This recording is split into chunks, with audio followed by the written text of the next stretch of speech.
Assalamualaikum warahmatullahi wabarakatuh. Salam sehat, Bapak Ibu Asesor yang kami hormati.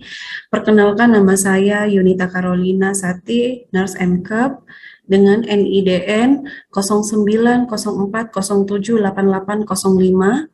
Saat ini saya sebagai dosen tetap Sekolah Tinggi Ilmu Kesehatan Stella Maris dan saya dipercayakan untuk membawa mata kuliah keperawatan medikal bedah. Saat ini saya ditugaskan untuk membawa mata kuliah keperawatan dewasa dengan isi sistem muskuloskeletal dan sistem integumen. Adapun deskripsi dari mata kuliah ini, yaitu mata kuliah yang berfokus pada pemenuhan kebutuhan klien dewasa dengan gangguan muskuloskeletal integumen. Pemberian asuhan keperawatan pada gangguan sistem muskuloskeletal dan sistem integumen berdasarkan proses keperawatan dengan mengaplikasikan ilmu biomedik seperti biologi, histologi, biokimia, anatomi, fisiologi, patofisiologi, ilmu keperawatan medikal bedah, ilmu penyakit dalam, farmakologi, nutrisi, dan rehabilitasi. Gangguan dari sistem tersebut meliputi gangguan peradangan, kelainan degeneratif, trauma yang termasuk dalam 10 kasus terbesar baik lokal, regional, nasional, dan internasional. Lingkup bahasan mulai dari pengkajian sampai dengan evaluasi, asuhan keperawatan terhadap klien, serta intervensi keperawatan, meliputi terapi modalitas keperawatan, pada berbagai kondisi termasuk terapi komplementer. Proses pembelajaran dilakukan melalui kuliah pakar, collaborative learning, dan belajar berdasarkan masalah dan praktik laboratorium. Adapun capaian pembelajaran dari mata kuliah ini adalah setelah mengikuti perkuliahan ini, mahasiswa mampu menjelaskan, merencanakan asuhan keperawatan pada gangguan sistem muskuloskeletal dan sistem integumen, serta mendemonstrasikan intervensi keperawatan, serta menunjukkan hasil-hasil penelitian terkini, dan menjelaskan fungsi advokasi perawat pada gangguan pada sistem muskuloskeletal dan sistem integumen. Adapun CPMK dari materi ini, dari mata kuliah ini, yang pertama adalah mahasiswa mampu menjelaskan anatomi dan fisiologi dari sistem muskuloskeletal dan sistem integumen. Yang kedua adalah mahasiswa mampu menjelaskan dan merencanakan asuhan keperawatan dengan kasus gangguan sistem muskuloskeletal dan integumen. Kemudian mampu mengintegrasikan hasil-hasil penelitian ke dalam asuhan keperawatan dalam mengatasi masalah sistem muskuloskeletal dan sistem integumen. Kemudian yang keempat, mampu menjelaskan fungsi advokasi pada kasus dengan gangguan sistem muskuloskeletal dan sistem integumen. Dan yang kelima adalah mampu mendemonstrasikan intervensi keperawatan pada kasus dengan gangguan sistem muskuloskeletal dan integumen. Adapun beban SKS pada mata kuliah ini adalah 3 SKS dengan beban 2 teori dan 1 praktek. Kemudian adapun materi yang dan bahan kajian serta pokok bahasan yang akan ditampilkan pada mata kuliah ini adalah berupa anatomi fisiologi, kimia, fisika, dan biologi terkait sistem muskuloskeletal dan sistem integumen beserta patofisiologinya. Kemudian asuhan keperawatan pada gangguan sistem muskuloskeletal yaitu fraktur, dislokasi, rheumatoid arthritis, osteoartritis, osteomalacia, gout arthritis, dan osteoporosis. Kemudian sistem integumen, luka bakar, dermatitis, dekubitus, herpes zoster, dan skabies. Kemudian hasil asuhan keperawatan yang meliputi pengkajian analisa data, diagnosa keperawatan, intervensi, dan evaluasi secara komprehensif baik psikososial spiritual pada sistem muskuloskeletal maupun integumen. Kemudian hasil-hasil penelitian tentang penata laksanaan gangguan sistem muskuloskeletal integumen. Kemudian intervensi keperawatan seperti body movement, ambulasi dini, penggunaan alat bantu jalan, fiksasi dan imobilisasi, ROM exercise, wound care, pengkajian resiko dekubitus, penghitung luka bakar, perawatan luka bakar. Kemudian sistem pembelajaran yang digunakan pada perkuliahan ini adalah ceramah, diskusi, presentasi, kemudian simulasi, karena nanti ada praktek lab di akhir, baik itu sistem integumen maupun sistem muskuloskeletal terkait intervensi keperawatan. Kemudian karena 3 SKS, maka pertemuan akan dibagi ke dalam 23 pertemuan, di mana 7 pertemuan untuk sistem integumen, 7 pertemuan untuk sistem muskuloskeletal, dan 7 pertemuan untuk laboratorium sistem muskuloskeletal dan integumen. Kemudian ditambah dengan UAS dan UTS. Kemudian untuk bentuk penilaian atau kriteria itu berupa kuis, laporan tertulis ketika nanti mahasiswa dibagi dalam kelompok, kemudian membuat makalah, kemudian akan membawakan laporan tertulis dan mempresentasikannya di depan kelas dan diskusi.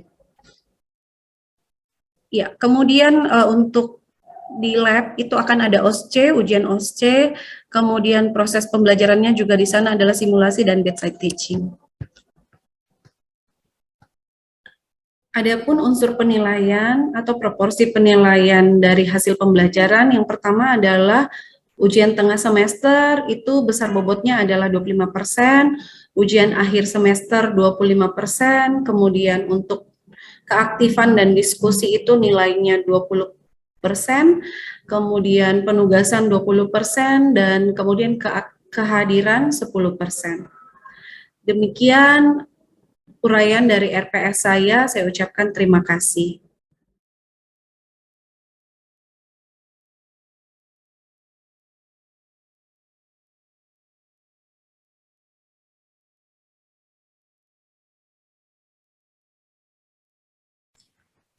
Ya, halo.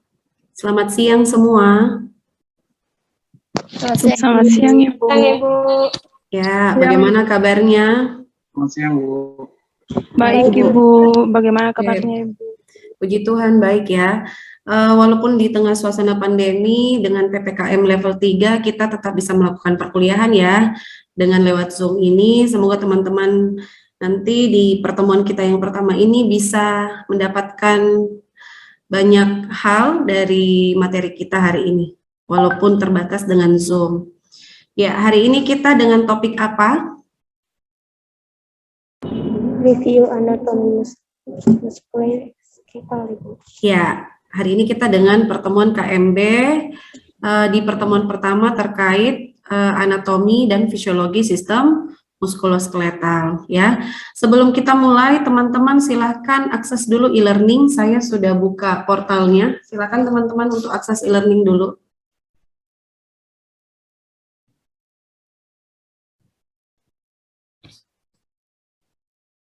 Ya, untuk SIPEN berapa orang yang tidak hadir?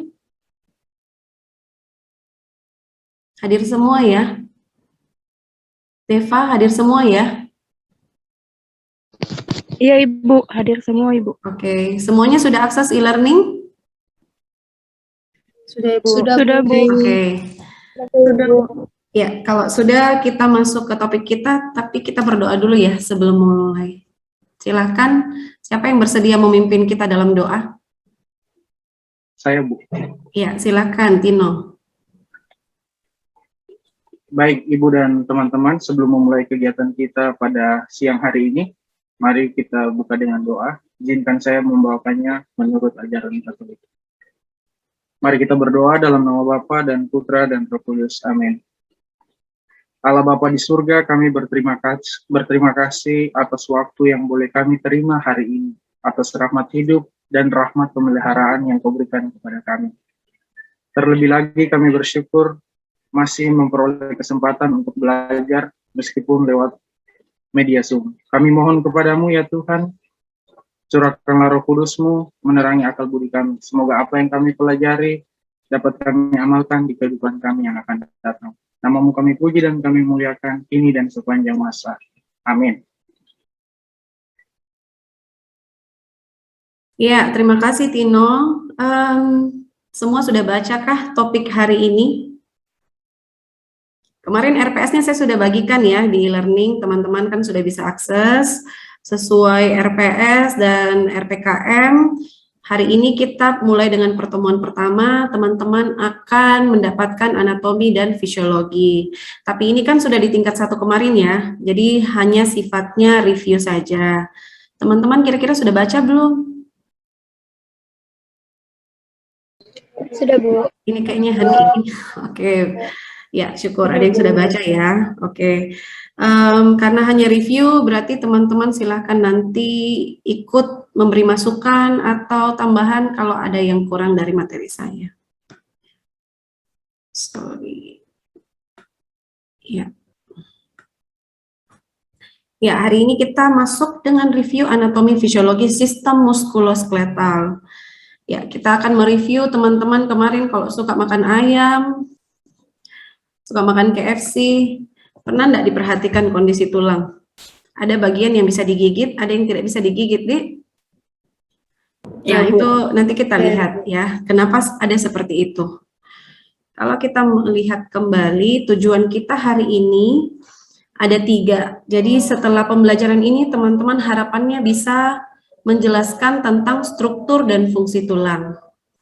Kemudian yang kedua, mampu menjelaskan jenis dan fungsi sendi serta kartilago. Kemudian yang ketiga, mampu menjelaskan fisiologi dari sistem muskuloskeletal, yaitu otot, tendon, dan ligamen. Nah, setelah proses pembelajaran hari ini, teman-teman harapannya menguasai 3 hal ini.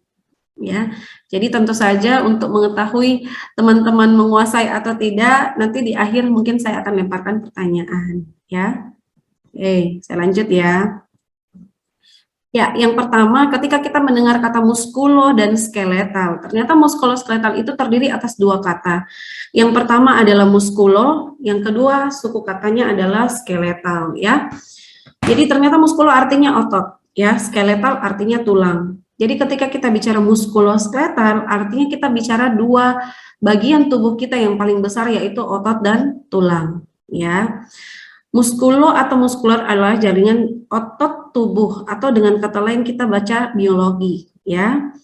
Kemudian kalau skeletal atau osteo itu adalah tulang kerangka tubuh, atau yang kita bilang osteologi, ilmu osteologi, ya. Nah, muskuloskeletal ini sebenarnya juga disebut dengan lokomotor. Kenapa? Lokomotor kan artinya penggerak. Jadi tubuh kita bisa bergerak karena ada apa? Karena ada muskulo dan skeletal, ada otot dan tulang. Jelas ya? Silakan ditanyakan kalau ada yang tidak jelas. Nah,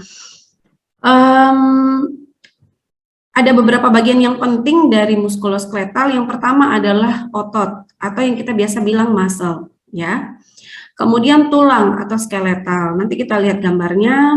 Kemudian ada yang dibilang sendi, ya. Sendi, tendon, ya. Tendon itu jaringan ikat yang menghubungkan otot dan tulang, ya. Makanya ketika ada masalah di tendon, kita tidak bisa menggerakkan sendi kita. Kemudian ada bursae. Bursae itu kantong kecil dari jaringan ikat antara tulang dan kulit, antara otot dan tendon, atau di antara otot. Jadi ada kantong di situ.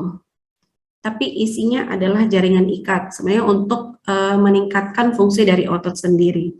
Kemudian ada fascia, jaringan penyambung longgar di bawah kulit atau pembungkus otot. Nah, ketika teman-teman mungkin dinas di OK, jadi ketika dokter sudah membuka lapisan kulit, ya, ketika terbuka lapisan kulit, kelihatan ada lapisan tipis di atas otot, itulah yang kita katakan fascia. Jadi sebenarnya fascia itu adalah pembungkus otot, ya. Ya, sekaligus juga dia akan membungkus saraf dan pembuluh darah, ya. Nah, penting untuk diingat, tulang tidak hanya kerangka atau penguat tubuh, tetapi merupakan bagian susunan sendi, ya, sebagai pelindung tubuh, tempat melekatnya origo dan insersio dari otot-otot yang menggerakkan tubuh, ya. Jadi tidak hanya sebagai kerangka atau penguat, tetapi juga merupakan satu komponen yang bisa menggerakkan tubuh. Kita lihat dulu ya. Nah, ini yang tadi kita bilang muscle. Muscle itu otot yang merah. Ya, tendon itu bagian putih. Nah, kalau kita lihat biasa daging sapi, ada bagian yang berwarna putih, ada yang bagian merah. Nah, yang kemerahan itu yang kita bilang otot. Yang agak putih-putih yang melekat di tulang itu, melekat di tulang dan melekat di otot itu kita bilang tendon, ya. Kemudian yang kita lihat di tulang, tulang kan biasanya warna putih, putih broken ya, tidak terlalu putih. Nah, di ujungnya itu ada yang sangat berwarna putih, itu yang kita bilang kartilago, ya. Atau yang disebut tulang rawan, ya. Kemudian di antara sendi kita itu ada cairan yang kita bilang sinovium, ya. Nah, gunanya apa? Supaya untuk bisa menggerakkan sendi ini. Bayangkan kalau tidak ada penampangnya, kedua kartilago ini langsung bertemu, nyerinya minta ampun ya.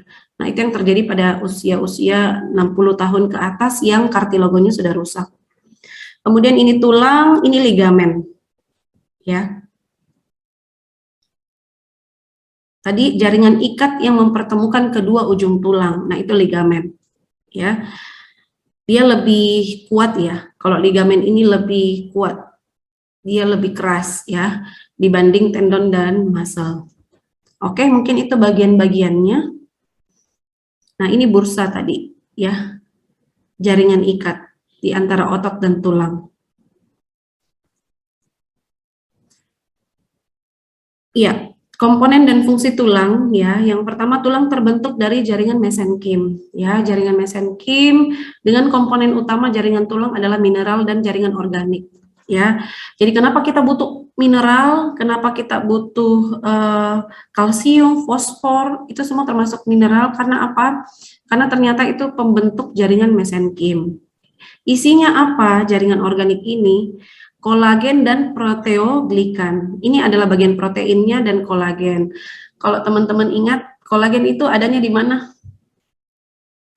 Yang teman-teman ingat, kolagen adanya di mana? Kulit wajah, di yang menjaga elastisitas dari kulit. Begitupun dengan begitupun dengan tulang kita ada mengandung kolagen. Supaya apa? Dia mampu menyerap air, kemudian dia tahan terhadap tekanan, ya. Jadi isinya dari kartilago kita ini lebih banyak adalah isinya tadi kolagen dan proteoglikan ya, isinya banyak air ya dan protein supaya apa? Dia mampu menahan tekanan ya. Nah, kalau ini rusak seiring usia, dia akan aus atau rusak. Nah, ini yang mengakibatkan pasien-pasien lansia itu mengalami nyeri di daerah kartilagonya. Oke, kemudian dia akan membentuk osteosit ya, yaitu organik ya, terbentuk dari suatu kristal garam kalsium dan fosfat yang tertimbun dalam matriks kolagen dan proteoglikan. Nah, ini osteosit yang membuat tulang kita semakin padat ya. Isinya terbentuk dari apa? Kalsium dan fosfat. Maka kenapa kita butuh minum susu yang isinya banyak kalsium? Karena dia pembentuk osteosit. Osteosit sendiri ini dia akan membentuk tulang panjang kita atau tulang yang keras ya.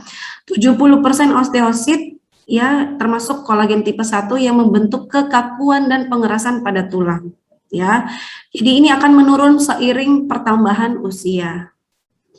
Kemudian selanjutnya akan mengatur dan menyimpan kalsium, fosfat, magnesium dan garam. Ini semua ada di mineral. Kemudian bagian di ruang di tengah tulang itu tertentu memiliki jaringan hemopoietik. Nah, makanya sebagai salah satu tempat menghasilkan sel darah merah itu ada di tengah-tengah bagian tulang yang kita sebut dengan sumsum tulang. Yang memproduksi sel darah merah serta sel darah putih serta trombosit. Nah, itu yang kita akan lihat di bagian mana. Kemudian selain itu proses pembentukan tulang dipengaruhi tadi mineral ya, zat-zat organik seperti kalsium, fosfor dan zat-zat yang lain. Kemudian proses pembentukan tulang dipengaruhi oleh protein dan lemak. Tadi untuk membentuk apa? Proteoglikannya. Supaya tadi apa? Dia tahan terhadap tekanan, dia terbentuk keras dan kuat ya. Kemudian vitamin D, hormon tiroid ya, hormon pertumbuhan. Kemudian kita butuh yang namanya sinar ultraviolet ya. Kita tahu bahwa vitamin D di dalam tubuh kita itu hanya berbentuk provitamin. Yang mengaktifkan adalah sinar ultraviolet ya.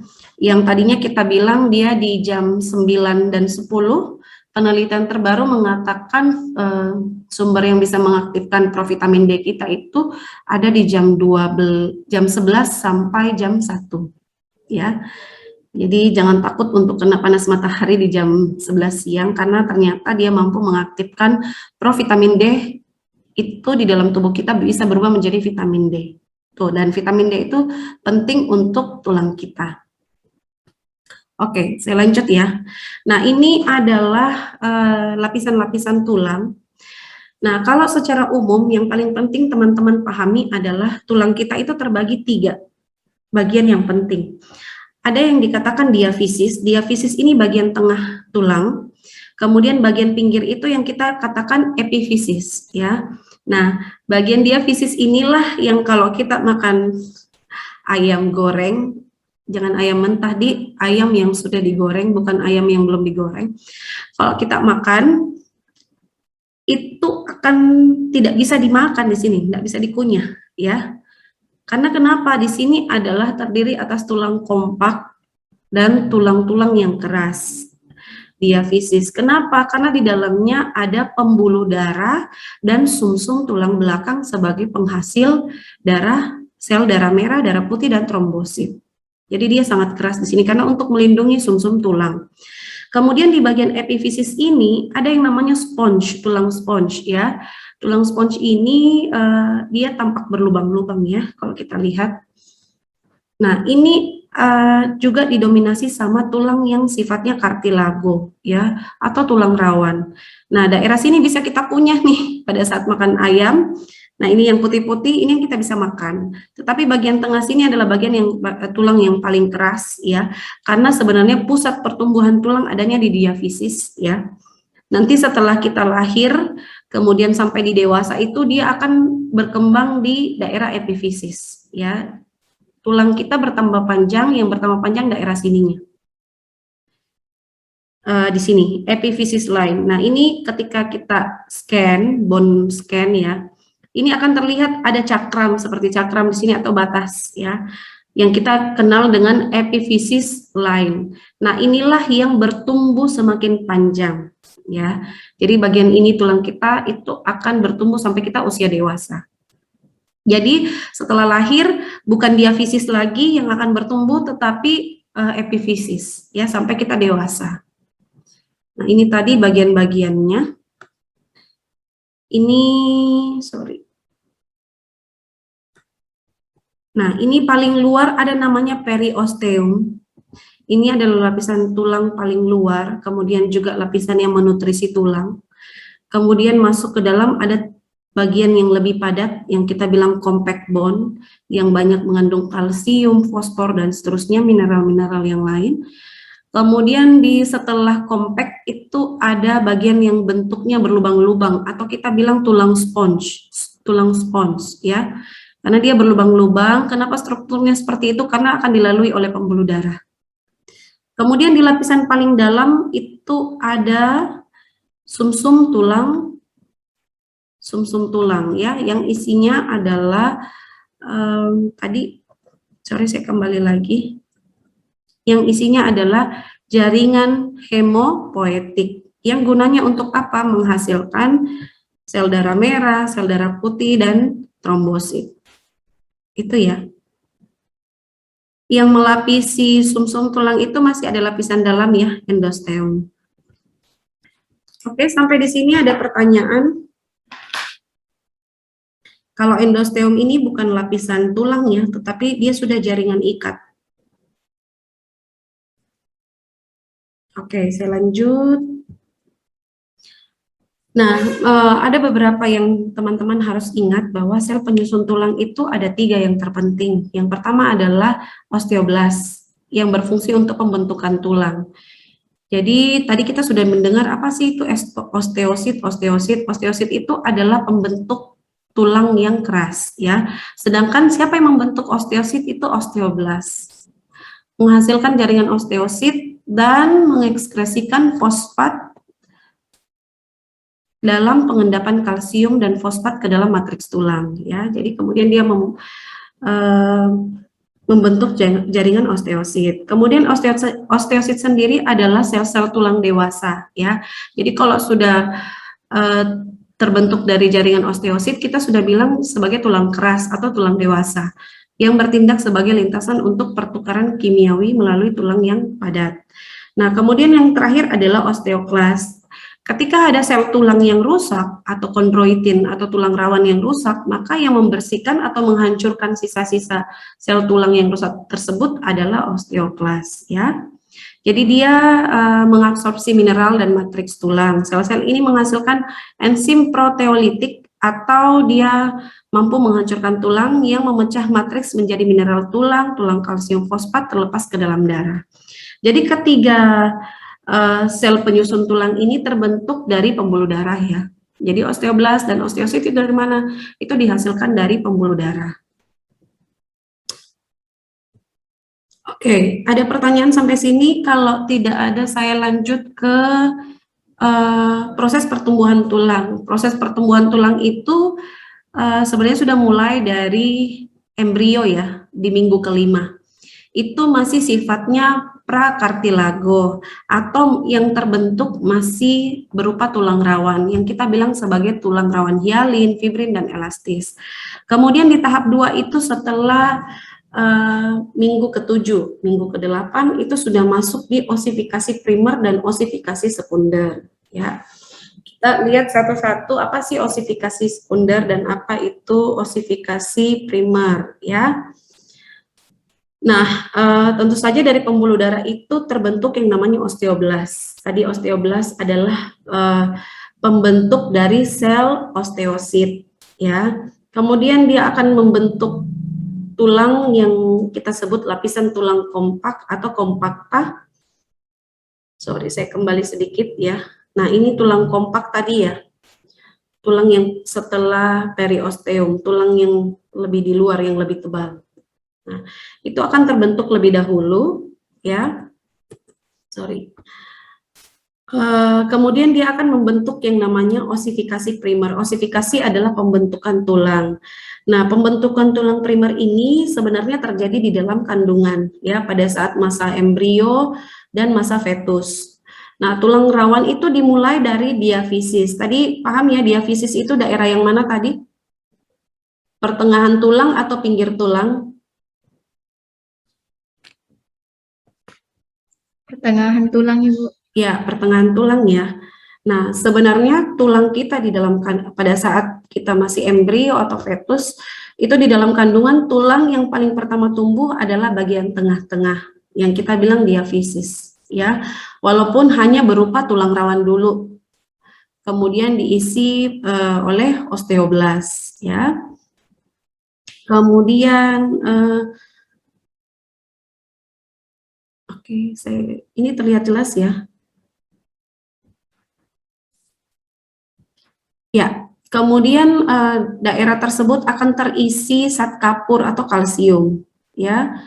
Kemudian semua nutrisi sel-sel ke sel-sel tulang rawan, sehingga tadi sel-sel tulang rawan akan terganti menjadi sel-sel yang baru atau sel dewasa yang kuat. Nah, ketika terjadi kematian di sel tulang rawan, ya, maka yang berfungsi sebagai untuk menghancurkan sel-sel mati itu adalah sel osteoklas. Setelah itu akan terbentuk yang namanya sumsum tulang, maka masuk ke dalam osifikasi sekunder. Sebenarnya osifikasi sekunder ini terbentuk setelah bayinya lahir, ya. Jadi mulai osifikasi primer sampai pembentukan sumsum tulang terbentuk itu masih di dalam kandungan. Ketika sudah lahir, maka masuk ke dalam osifikasi sekunder, di mana yang bertumbuh adalah epifisis atau pinggir tulang tadi, ya. Kemudian dia akan kemudian tulang sponge tadi sudah terbentuk, ya. Jadi sudah banyak rongga-rongga tulang. Kemudian tersisa tulang rawan pada daerah epifisis dan diafisis. Jadi di diafisisnya tadi sudah terbentuk tulang sponge, tulang sebelumnya tadi tulang kompakta, ya. Kemudian yang di daerah ujung itu tersisa adalah tulang rawan. Itu, ya. Nah, tulang rawan ini di daerah epifisis akan terbentuk yang namanya cakram epifisis. Nah, ini yang akan bertumbuh secara terus-menerus sampai usia dewasa. Kemudian ya, dan akan terjadi terus proses pembentukan penebalan tulang, ya. Akhirnya tulang menjadi padat, keras, ya, menjadi tulang dewasa. Oke, mungkin kurang lebih prosesnya seperti ini. Terlihat, ya, jelas. Nah, ini yang masih dalam kandungan ya, embrio. Jadi tulang yang terbentuk hanya kartilago, di tengahnya isinya adalah osteoblast ya. Semakin lama osteoblast itu akan semakin membesar ya, dan tulang terbagi atas 3 bagian ya, diafisis, epifisis di ujung atas dan bawah. Kemudian semakin lama sudah masuk tahap embrio, minggu ke-8, minggu ke-7, itu akan terbentuk pembuluh darah di dalam. Ya, terbentuk tulang kompakta yang kita bilang primary osifikasi. Ya, sudah ada pembuluh darah, sudah ada marrow cavity atau sudah ada lubang untuk tempat sumsum tulang, ya. Kemudian semakin besar bayinya di dalam kandungan itu semakin terbentuk ruangnya untuk sumsum tulang, ya. Pembuluh darah sudah siap memberikan nutrisi kepada tulang, semakin jelas ya. Nah, ketika lahir seperti ini tulangnya, ya, sudah ada sumsum tulang, sudah ada bagian tulang kompak ini yang tebal, terus tulang sponge yang bolong-bolong ya. Kemudian di bagian pinggir itu epifisis sudah ada tulang kartilago, ya. Kemudian lihat sudah ada tampak cakram dari epifisis. Nah, ini nanti yang akan bertumbuh terus memanjang akhirnya menjadi tulang dewasa. Maka setiap orang akan bertumbuh tinggi ya, itu secara singkatnya ya. Ya, untuk jenis-jenis tulang sendiri teman-teman bisa lihat ada tulang pendek biasanya adanya di metakarpal atau di pergelangan tangan ya. Tulang pipi biasanya di scalp kita atau di tulang tengkorak ya. Patella di lutut, kemudian tulang panjang itu contoh humerus, fibula ya. Kemudian tulang tak beraturan itu salah satu contoh adalah tulang di vertebrata. Ya. Nah, ini tulang panjang atau silinder. Tulang panjang itu biasanya pada lengan, kaki, paha, jari tangan, dan seterusnya. Kemudian tulang pendek, bentuknya seperti kotak-kotak, biasanya di tulang-tulang karpal dan tarsal, atau tulang di telapak tangan dan telapak kaki. Kemudian bentuk pipih dan permukaannya paralel. Contoh tulang pipi itu tengkorak ya, sternum kita, sternum yang di mana? Kira-kira sternum di mana? Teman-teman masih ingat? Tulang sternum di mana? Ayo, sternum di mana? Di tengah dada tadi? Di tengah dada. Skapula yang di belakang ya. Kemudian tulang-tulang ini mempunyai proteksi terhadap jaringan lunak di bawahnya, contoh sternum melindungi organ paru kita, kemudian begitu juga skapula ya. Permukaannya luas dan melekat di otot ya.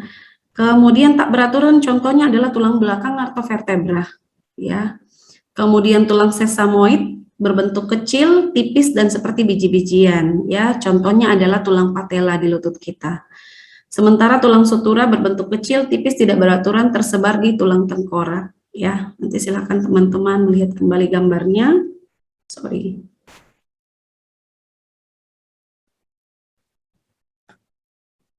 Sorry karena jaringan ini ya terputus.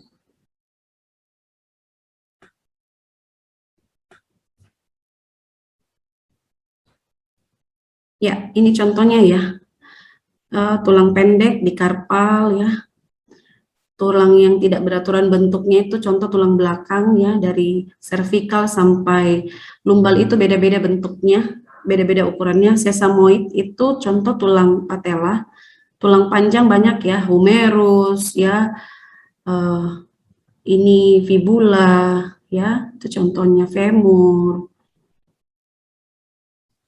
Kemudian histologi tulang tadi kita sudah bahas sedikit, ada diafisis, ada metafisis ya, sumsum merah, sumsum tulang ya, dan periosteum ya. Diafisis tadi bagian tengah, merupakan bagian tengah tulang yang berbentuk silinder, disebut tulang kortikal dan memiliki kekuatan yang besar. Jadi diafisis ini adalah bagian tulang yang sangat keras. Sedangkan metafisis atau epifisis ya, bagian tulang yang melebar di ujung akhir batang yang disusun oleh tulang trabekular ya. Jadi biasanya tempat melekatnya tendon. Nah, periosteum itu lapisan fibrosa yang berproliferasi dan berperan untuk pertumbuhan transversal tulang panjang ya. Jadi dia yang sebenarnya memberikan nutrisi untuk tulang kita. Di mana letaknya ya? Nah, ini periosteum. Saya rasa sudah jelas tadi ya. Ini epifisis, diafisis, ya kadang-kadang juga disebut dengan metafisis. Antara epifisis dan diafisis itu ada metafisis. Nah, daerah itu yang bertumbuh terus-menerus. Ya, metabolisme tulang itu diatur sama hormon paratiroid ya, yang menyebabkan kalsium dan fosfat dilepaskan bergerak memasuki serum yang dapat meningkatkan aktivitas osteoklas sehingga terjadi demineralisasi ya. Nah, kalau terjadi gangguan dari peningkatan kadar kalsium ya, jadi bisa menimbulkan gangguan pertumbuhan pada tulang. Ya, ini sendi, ada sendi fibrosa ya, hubungan antara sendi oleh jaringan fibrosa, kemudian ada kartilago, ruang antar sendi ya, berikatan dengan tulang rawan yang kita bilang tadi, tulang rawan yang ada di antara sendi. Kemudian sinovial, tadi sinovial joint, ada ruang sendi antara pertemuan antara kedua kartilago, itu untuk mempertahankan pergerakan dari persendian. Ya, ini nanti teman-teman sisa baca. Nah, ini tadi kartilago, ligamen, kemudian ini sinovial, ya, ruang sinovial, isinya biasa ada cairan sinovial. Oke, ini tulang sendi, contoh tulang panggul, teman-teman nanti tinggal baca. Ya, terima kasih. Saya menutup pertemuan dengan, ya, kira-kira silakan. Apakah teman-teman masih fokus atau tidak? Kita coba lakukan tes fokus, Di. Sebutkan warna, jangan baca tulisan. Yang ini apa? Merah. Merah. Ya. Bu. Ini? Biru. Ya. Oke, masih sejauh ini masih fokus ya. Ini? Hitam. Ya, ada yang menjawab ungu, kayaknya mulai kurang fokus. Coklat. Oke. Coklat. Merah. Merah terang. Orange. Oke. Pink. Makin berkurang kayaknya yang menjawab ini. Pink. Kuning. Kuning. Hijau. Ini kuning, ini hijau. Ya. Oke. Ya. Ada yang mau ditanyakan sampai di sini? Jelas atau tidak? Silakan teman-teman yang kurang jelas. Permisi Bu, saya mau Ya, bertanya Bu. Alicia, silakan. Terkait vitamin D, Bu, apa-apa saja fungsi dari Ya, mungkin bisa diulang, Alicia. Putus-putus suaranya. ya, Bu. Saya mau tanya, Bu, terkait vitamin D tadi, apa-apa saja fungsi vitamin D terhadap tulang, Bu? Terima kasih, Bu. Ya. Oke, pertanyaan bagus ya. Vitamin D itu sangat penting ya untuk tulang kita. Kenapa? Dia membantu penyerapan zat-zat pembentuk osteosit ya. Tadi zat-zat organik apa saja yang dibutuhkan oleh osteosit? Contoh fosfor ya, zat besi, apalagi tadi kalsium ya. Jadi sebenarnya vitamin D ini memperlancar membantu meningkatkan penyerapan dari zat-zat organik yang dibutuhkan oleh tulang untuk membentuk osteosit. Tadi fosfor, kalsium ya. Nah, kalau vitamin D dalam tubuh kita itu, apapun yang kita makan yang mengandung vitamin D, itu tidak akan langsung berubah menjadi vitamin D. Dia masih berbentuk provitamin D. Siapa yang merubahnya? Sinar matahari ya. Jadi teman-teman kalau takut keluar rumah, boleh pakai masker, tapi silakan berjemur. Silakan berjalan kaki supaya badan tak terkena matahari. Ingat, ada provitamin D yang butuh cahaya matahari untuk diubah menjadi vitamin D di dalam tubuh. Oke, kemudian ada lagi, begitu ya Alicia, jelas? Jelas, Bu. Ya, terutama dalam masa pandemi ya, karena kalau dipercaya beberapa penelitian mengatakan vitamin D itu bisa mengurangi infeksi yang skala besar. Contoh badai sitokin pada pasien-pasien yang COVID ya. Jadi dia mengurangi badai sitokin karena tadi vitamin D ya. Oke, masih ada pertanyaan? Saya, Bu. Silakan Gabriela. Ibu, saya mau bertanya di bagian perkembangan tulang tadi, Bu. Oke, perkembangan tulang ya. Tumbuh, Bu. Iya, apa yang mau ditanyakan dari perkembangan tulang? Saya mau tanya, Ibu, sampai kapan tulang bisa bertumbuh, Bu? Ya, betul ya. Sampai kapan tulang bisa bertumbuh? Jadi di sini ada yang kita katakan tadi cakram epifisis ya. Ini adalah terdiri di mana letaknya? Dia antara diafisis dan epifisis ya. Di sini kan tulang rawan ya. Jadi dia masih lentur, bisa bertumbuh, dan sampai kapan bertumbuh? Ini mulai bertumbuh sejak kita sejak dilahirkan sampai di usia paling maksimal itu 25 tahun. Ya. Jadi teman-teman yang belum 25 tahun silahkan masih bisa menggantung-gantung badannya, masih bisa olahraga untuk meningkatkan pertumbuhan tulang. Itu masih bisa. Tapi kalau teman-teman yang sudah 25 kayaknya sudah tidak bisa. Kecil kemungkinan. Jadi memang pertumbuhan daerah cakram ini bisa bertumbuh sampai usia 25 tahun maksimal. Gitu ya. Terima kasih. Sekarang usia berapa Gabriela? 21, Ibu. Oh, berarti masih ada 4 tahun. Masih bisa. Silakan olahraga, menggantung, berenang, meningkatkan gizinya, minum susu, high-low, promosi. Oke, jelas ya, saya rasa cukup jelas karena waktu juga sudah hampir habis. Ya, sebagai evaluasi saya mau tanya, kira-kira teman-teman sudah paham atau tidak ini? Saya tidak bisa tahu paham atau tidak, mungkin saya tanya beberapa orang ya. Mungkin Margareta. Ya, kira-kira ada berapa jenis tulang? Coba sebutkan jenis-jenis tulang dan contohnya yang tadi dari materi saya. Jenis-jenis tulang, Ibu? Ya, ada berapa jenis?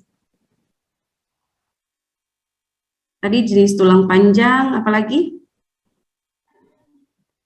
Diafisis, epifisis, Ibu.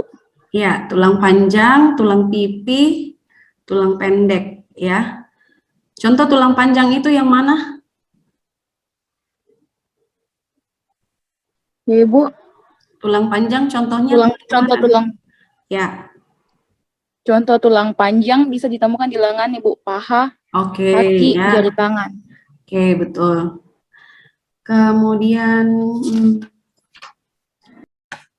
kira-kira apa ada yang tahu apa pembentuk tulang yang paling banyak? Apa sel pembentuk tulang sehingga tulang menjadi keras dan kuat? Sel apa yang membentuk tulang? Tadi ada 3 sel. Yang pertama Osteoblast, osteosit, betul. sama osteoklas. Dan osteoklas. Yang bertugas untuk membentuk tulang menjadi keras adalah Osteoblast, Ibu. Osteoblast dan osteosit. Good, ya. Terima kasih. Berarti teman-teman cukup menyimak dari materi saya. Saya rasa waktu kita sudah habis ya. Kita akhiri perkuliahan hari ini. Terima kasih teman-teman yang sudah aktif dan stay di Zoom ya. Kemudian minggu depan kita ketemu kembali di hari yang sama dan jam sama dengan topik apa? Sesuai RPS yang saya sudah bagikan. Oke, Bu. Terkait diskusi fraktur, Bu. Oke, ada kelompok ya yang diskusi. Topiknya fraktur ya. Oke, silakan kelompok disiapkan materinya. Kalau memang butuh konsul, silakan datang ke ruangan saya. Oke, demikian kelas dari saya hari ini. Terima kasih, tetap jaga kesehatan teman-teman, sehingga kita bisa kembali ketemu minggu depan. Oke, saya akhiri kelas. Terima kasih. Tuhan memberkati. Ibu ending Terima ya. kasih, Bu. Terima kasih.